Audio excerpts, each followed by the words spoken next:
নমস্কার বন্ধুরা, ঘরকন্যার হেসেলের নতুন একটি ঝলমলে দিনে তোমাদেরকে সাথে নিয়ে আজকের দিনটি শুরু করছি।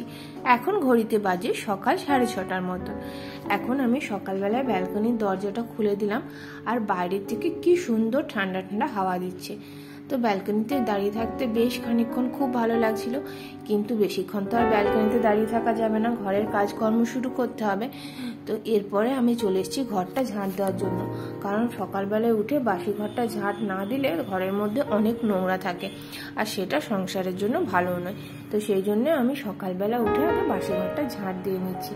আর যেহেতু বাচ্চার ঘর, সেহেতু রাত্রেবেলায় তো প্রচুর নোংরা থাকে ঘরটাতে, এধার ওধার জিনিসপত্র ছড়ানো ছিটানো থাকে। তো সেইগুলোকে সকালে উঠে জায়গার জিনিস জায়গায় না রাখলে ঘরদোর কোনো দিন পরিষ্কার থাকে না। তো যাই হোক, যতটা সম্ভব সব কিছু ম্যানেজ করে করার চেষ্টা করি। আমার এখন ঘরটা ঝাঁট দেওয়া মোটামুটি হয়ে গেছে। এরপরে যাব একটু রান্নাঘরে গিয়ে গরম জল করে চিয়া সিডটাকে ভিজিয়ে রেখে দেবো। এই চিয়া সিড ভেজানো জলটা আমি বেশ কিছুদিন ধরে খাচ্ছি। শুনেছি নাকি এই চিয়া সিড ভেজানো জলটা খেলে ব্যথা কম হয়। আমার না এই হাঁটুর থেকে পায়ের নিচ পর্যন্ত জানো তো ভীষণ ব্যথা। তো এই চিয়া সিড ভেজানো জলটা খেয়ে দেখা যাক কিছু উপকার পাই কিনা। এরপরে আমি এখন চলে এসেছি বেডটাকে ক্লিন করতে। যেহেতু এখন সবাই উঠে পড়েছে, তো সেই জন্য আমি বেডটাকে ক্লিন করে নিচ্ছি। আর সকালবেলায় উঠে দেখবে একটা বেডটা ক্লিন করা থাকে বড় কাজ। এই কাজটা হয়ে গেলে মনে হয় ঘরটা যেন একটা আলাদা রূপ ফিরে পাওয়া যায়। সকালবেলায় উঠে বিছানাটা পরিষ্কার থাকলে মনে হয় ঘরের যেন একটা আলাদা রূপ ফিরে পেয়েছে। তো আমি এখন বিছানা থেকে সব বালিশগুলোকে নামিয়ে বিছানাটাকে ভালো করে ঝেড়ে নিয়ে চাদরটাকে টান টান করে পেতে দিচ্ছি। আর এই চাদর টান টান করে পাতা থাকলে তো বেডটা দেখতে খুবই ভালো লাগে। দেখবে বন্ধুরা, ঘর যেমনই হোক, ছোট হোক বড় হোক, ঘরে ফার্নিচার যেমনই হোক, দামি থাকুক বা কম দামি থাকুক, জিনিসপত্র যদি গুছিয়ে সুন্দর করে রাখা যায় তাহলে ঘরটাকে স্বর্গ মনে হয়। তো সেই জন্য আমি এই অল্প কম দামি জিনিসপত্রগুলোকে যতটা সম্ভব চেষ্টা করি সাজিয়ে গুছিয়ে রাখার জন্য। এরপর আমি বালিশগুলোকে দিয়ে দিলাম। আর এই যে কুশনটা দেখছো, এইটা কিন্তু কুশন নয়, এটার মধ্যে কি থাকে বলতো, সমস্ত রকমের চাদরগুলো। আমাদের মোটামুটি রাত্রেবেলায় 3-4টে মতন চাদর থাকে, লাগে। যদি এসি চলে তাহলে তো চাদর লাগে। তো সেইগুলোকে আমি সব এই কুশন কাভারটার মধ্যে ভরে সুন্দর করে রেখে দিয়েছি। এরকম বুদ্ধি খাটিয়ে অল্প অল্প ভাবে জিনিসপত্র গুছিয়ে রাখলে দেখবে ঘর দেখতেও সুন্দর লাগে আর জায়গাটাও মেসি হয় না। এরপর আমি বাসি কাপড়টা ছেড়ে এখন চলে এসেছি একটু চুলটাকে আঁচড়ে নিতে। আর দেখো, রাত্রেবেলা বিনুনি করে রেখেছিলাম বলে চুলটা কি সুন্দর কার্ল হয়ে গেছে। যদিও আমার কার্লের দরকার নেই, কিন্তু রাত্রেবেলা চুলটা খোলা থাকলে না মুখে পড়লে খুব অসুবিধা হয়। তো সেই জন্য রাত্রেবেলাতে বিনুনি করে আর এই গরমের জন্য বিনুনিটাকে গুটিয়ে রেখে দিই। তো আমি এখন চুলটাকে আঁচড়ে নিচ্ছি। আর বেটু এইদিকে উঠে পড়েছে। ও আজ একটু তাড়াতাড়ি উঠেছে, নিয়ে উঠেও এখন কিড স্কুটারটা নিয়ে খেলছে। এরপর আমি একটু নিজে পরিষ্কার হয়ে নিচ্ছি। পরিষ্কার বলতে আর কিছুই না, ওই চুলটাকে উপরে মাথায় তুলে বেঁধে দিলাম। আর এরপরে একটু হালকা করে টিপ পরে নিচ্ছি, আর একটু লিপ বাম লাগিয়ে নিচ্ছি, আর একটু জেলটা লাগিয়ে নিচ্ছি মুখে। দেখবে বন্ধুরা, সারাদিনের ব্যস্ততার মাঝে নিজের জন্য একটুখানি সময় যদি বের করো, নিজের মনটার মধ্যেও একটা আলাদা রকমের প্রশান্তি লাগে। এরপরে তো সংসারের কাজকর্ম, বাচ্চার, স্বামী, সংসার সমস্ত কিছু রয়েছে, কিন্তু তার মধ্যেও নিজের জন্য যতটা সম্ভব সময় বের করার চেষ্টা করি। আর এরপর আমি চলে এসেছি গোপালকে উঠিয়ে দেওয়ার জন্য। গোপুসোনা আমার এখানে ঘুমাচ্ছে। তো গোপুসোনাকে আমি বেশ আদর করে একটুখানি উঠিয়ে দিলাম, কারণ সকালবেলায় উঠতে গোপুসোনারও তো খুবই কষ্ট হয়। তো সেই জন্য গোপুসোনাকে উঠিয়ে আমি এখানে আজকে মাখন আর মিষ্টির ভোগ দিয়েছি। আর গোপুসোনার যেহেতু এখন গরমকাল পড়েছে, আমি এখন এই ধুতি আর এই চাদরগুলোকেই পরাচ্ছি। আমি এখন খুব বেশি একটা জামা, যে ভারী ভারী যে জামাগুলো হয় সেগুলো পরাই না, কারণ আমি গরমকালে আমরা যেরকম থাকি সেরকমভাবে গোপুকেও রাখার চেষ্টা করি। গরমকালে খুব বেশি ভারী ভারী জামা পরলে আমাদের যেরকম কষ্ট হয়, গোপালেরও হয়তো কষ্ট হতে পারে। তো সেই জন্য গোপালকে আমি খুব বেশি ভারী জামা এখন পরাই না। যদি জামাগুলো পরায়ও তো সেই পাতলা সুতির জামা, আর না হলে ম্যাক্সিমাম টাইম এই ধুতি আর এই চাদরগুলোই পরাই। আর এখন আমি চলে এসেছি বেটু টিফিন বানানোর জন্য। তো আজকে বেটুকে টিফিনে দেব সুজির প্যানকেক। তো এটার জন্য আমি বেশ খানিকটা সুজি নিয়েছি, তার সঙ্গে দিলাম একটু দই, একটুখানি নুন, আর একটুখানি সামান্য খাবার সোডা। আর এটাকে দিয়ে পরে খুব ভালো করে মিক্স করে রেখে দেবো আলাদা জায়গায়। এরপর এখানে আমি বেশ কিছু সবজি নিয়েছি। আমি নিয়েছি এখানে গাজর, লাল আলু, বিনস, পেঁয়াজ, আর তোমরা চাইলে আরও অনেক সবজি অ্যাড করতে পারো। তো আমি এখানে সবজিগুলোকে এই মিনি চপারটার সাহায্যে নিয়ে এটাকে খুব ভালো করে মানে কুচিয়ে নেব। এটাতে টান দিলে খুব সহজেই সুন্দরভাবে কোচানো যায়। তো এটাকে আমি সবজিগুলোকে কুচিয়ে নিয়েছি।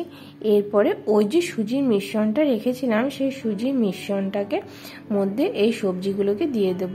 সবজিগুলোকে দিয়ে ওই সুজির মিশ্রণটার সঙ্গে খুব ভালোভাবে আমি মিশিয়ে নেব। এরপরে তোমাদেরকে কালকের যে ভিডিওতে দেখিয়েছিলাম যে আমি একটা আপ্পাম প্যান কিনেছি। এটাকে আপ্পাম প্যান বলে কিনা আমি ঠিক জানি না, কারণ এই যে কড়াইয়ের মতন ছোট্ট ছোট্ট গোল করে থাকে ওগুলোকে আপ্পাম প্যান বলে। এটাকে কি বলে আমি ঠিক জানি না, তবে এটা প্যানকেক বানানোর জন্য আমার কিন্তু মনে হয়েছে বেস্ট।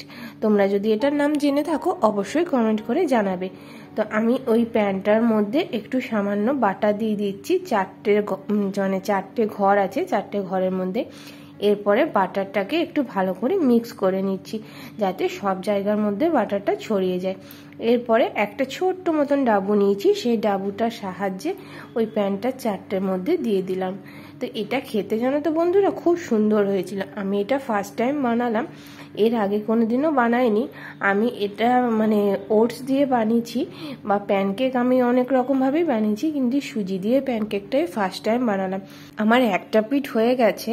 তো এই যে আমাদেরকে স্প্যাচুলার মতনটা দিয়েছিল, এটাই ফ্রাইং প্যানটার সঙ্গেই দিয়েছিল, তোমাদেরকে কালকে দেখিয়েছি। তো এটার সাহায্যে এটাকে খুব সুন্দর সহজে উল্টানো যাচ্ছে।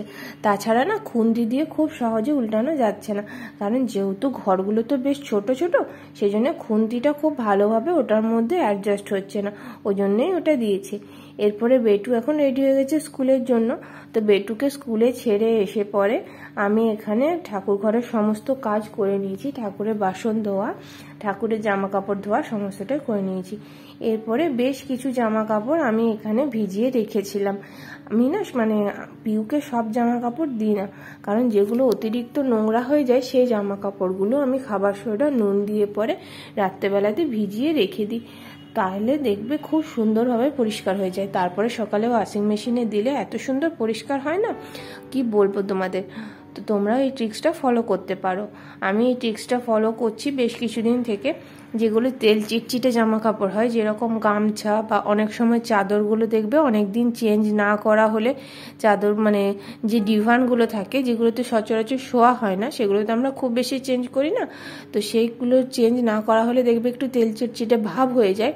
তো সেগুলোকে যদি এমনিভাবে খাবার সোডা গরম জল করে খাবার সোডা সামান্য নুন আর ভিনিগার দিয়ে রাতে ভিজিয়ে রেখে দাও, আর পরের দিন সকালে ওয়াশিং মেশিনে দিয়ে দিলে ভীষণ সুন্দরভাবে পরিষ্কার। এরপরে কালকে যে জামা কাপড়গুলো কেচেছিলাম সেই জামা কাপড়গুলোকে গুছিয়ে পাট করে রেখে দিচ্ছি। দিনের দিনের কাজ দেখবে দিনের দিনে করে দেওয়া গেলে অনেক কাজের হালকা মনে হয়। আর তাছাড়া কাজ যদি জমিয়ে রেখে দাও তাহলে মনে হবে একটার উপর একটা কাজ, তখন মনে হবে কোথার থেকে শুরু করব আর কোথায় গিয়ে শেষ করব। তো আমি জায়গায় জায়গায় জিনিসগুলোকে গুছিয়ে পরে রেখে দিচ্ছি। এরপরে এখন যাব আমি স্নান করতে। তো স্নান করার আগে আমার অনলাইন থেকে একটা পার্সেল এসছে, তো ভাবলাম সেই পার্সেলটা আমি এখন এখানে লাগিয়েও দিই আর তোমাদের সঙ্গে শেয়ারও করি। আমার এই বাথরুমের দরজাটা দেখো ভীষণ সাদা হওয়ার জন্য ভীষণ খালি খালি লাগে। তো এখানে আমি এই স্টিকারটা অর্ডার দিয়েছিলাম।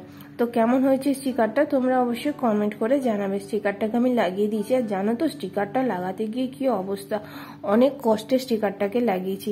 আমি ভাবলাম যে সন্ধ্যেবেলা ওর বাবা আসবে, অতক্ষণ ওয়েট করবো, তার থেকে আমি নিজেই লাগিয়ে দিই। আর নিজে লাগাতে গিয়ে স্টিকারটা পুরো একসঙ্গে পেঁচিয়ে কি অবস্থা।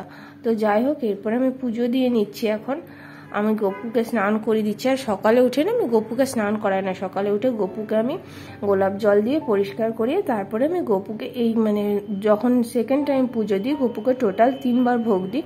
সকালে উঠে একবার ভোগ দিই, এরপরে পুজো করার সময় মানে মেন পুজো যেটা করি সেটার সময় একবার ভোগ দিই, আর সন্ধ্যেবেলা একবার ভোগ দিই। তো এই সময় আমি গপুকে স্নান করাই। আর দেখবে বন্ধুরা, সুন্দরভাবে পুজো দেওয়া হলে পরে মনের মধ্যে একটা আলাদা রকম প্রশান্তি কাজ করে। বন্ধুরা, আমি এখন রেডি হয়ে গেছি, এখন যাব বেটুকে আনতে। তো যাওয়ার আগে মুখটাকে বাঁধবো, কারণ বাইরে প্রচুর রোদ্দুর। এখন বাজে ঘড়িতে 12টা 10। তো বেটুর ছুটি হবে 12টা 50-এ। তো তার আগে বেটুকে আমাকে ওখানে পৌঁছে যেতে হবে। তো চলো আমি যাই। তো আমি এখন বেরিয়ে পড়ছি, কারণ যেতেও বেশ খানিকটা সময় লাগবে। আর সঙ্গে নিয়েছি দেখো বেটুর আইডেন্টিটি কার্ডটা, কারণ এই আইডেন্টিটি কার্ডটা না দেখালে এটা ছাড়বে না। ওর গলাতে একটা আইডেন্টিটি কার্ড থাকে, আর এই আইডেন্টিটি কার্ডের সঙ্গে আমাদের হাতে যে আইডেন্টিটি কার্ডটা থাকে সেটাকে ম্যাচ করে পরে ওনারা বাচ্চাদেরকে ছাড়েন।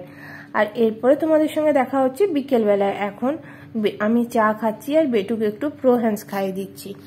তো বেটু ফোন দেখছে, কারণ সকাল দিকটা একটুও ফোন দেখার সময় পায় না। তো সেই জন্য বিকেলবেলাটা আমি একটু ফোন দেখতে ওকে দিই, ওটা আমি আর মানা করি না। আর এরপরে আমি চাটা খেয়ে চলে এসেছি সন্ধে দিতে। আর সন্ধে দেওয়ার আগে আমি না যে ঠাকুরের আসনের যে বাসি ফুলগুলো থাকে, সকালবেলায় যে ফুলগুলো দিই, সেই ফুলগুলোকে তুলে সুন্দর করে ঠাকুরের আসনটাকে পুরো পরিষ্কার করে তারপরে আমি সন্ধেবাতি জ্বালি। তো এটা আমার অভ্যেস হয়ে গেছে বলতে পারো। তো এরপরে সন্ধে দেওয়ার পরে একটু বিকেলে বেরোবো। আমার একটা ফোন আছে, তো সেই ফোনটা খারাপ হয়ে গেছে, সেই ফোনটাকে ভাবছি একটু দোকানে সারতে দেবো। আর এই গরমকালে বিকেলবেলায় দেখবে বাইরে বেরোতে বেশ ভালোই লাগে। তো আমি একটু হালকার মধ্যে মেকআপ করে নিয়েছি, কারণ বাইরে তো ভীষণ গরম, তাই খুব বেশি একটা মেকআপ করিনি। আর এই দেখো বেটুকে রেডি করে দিলাম, বেটু কি দুষ্টুমি করছে, তারপরে পুরো ঘেমে গেছে। এরপরে ফোনের দোকানে দেখা হয়ে গেছিলো দিদির সাথে। তো দিদিদের বাড়িতে একটু এসছিলাম। আর বেটু আর আমাদের পুচুন দেখো দুষ্টুমি করছে, দুজনে মিলে দৌড়াদৌড়ি ছোঁয়াছুঁয়ি খেলছে। আর এরপরে এখন 9:30 মতন বাজে। তো এখন বাড়ির উদ্দেশ্যে রওনা দিয়েছি, কারণ সকালে বেটুর আবার স্কুল আছে। তো বন্ধুরা, এখন বাজে রাত 10টা। তো এখন আমরা গেছিলাম একটু আগে, ওই 8:30-15টার দিকে গেছিলাম, 8:30টার দিকে।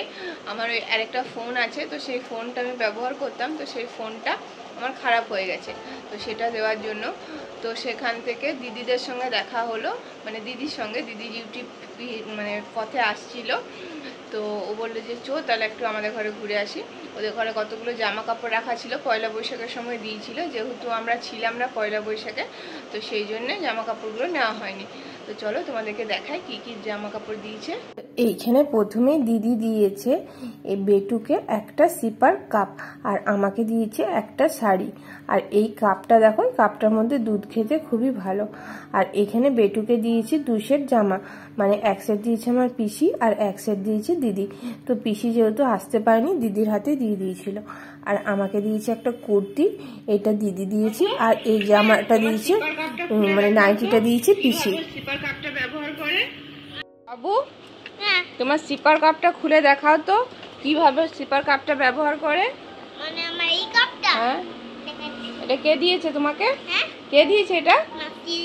মাসি দিয়েছে। আচ্ছা, কিরকম ভাবে ব্যবহার করে এটা তুমি বন্ধুদেরকে দেখিয়ে দাও একটু।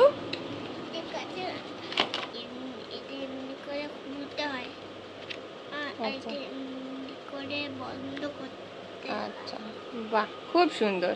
তাহলে বন্ধুরা, এটা দিয়ে আমি দুধ খাবো, ঠিক আছে? এটা তোমরা এইগুলো কিনো, অবশ্যই লাইক করো, সাবস্ক্রাইব করো, শেয়ার করো, কমেন্ট করো। টাটা।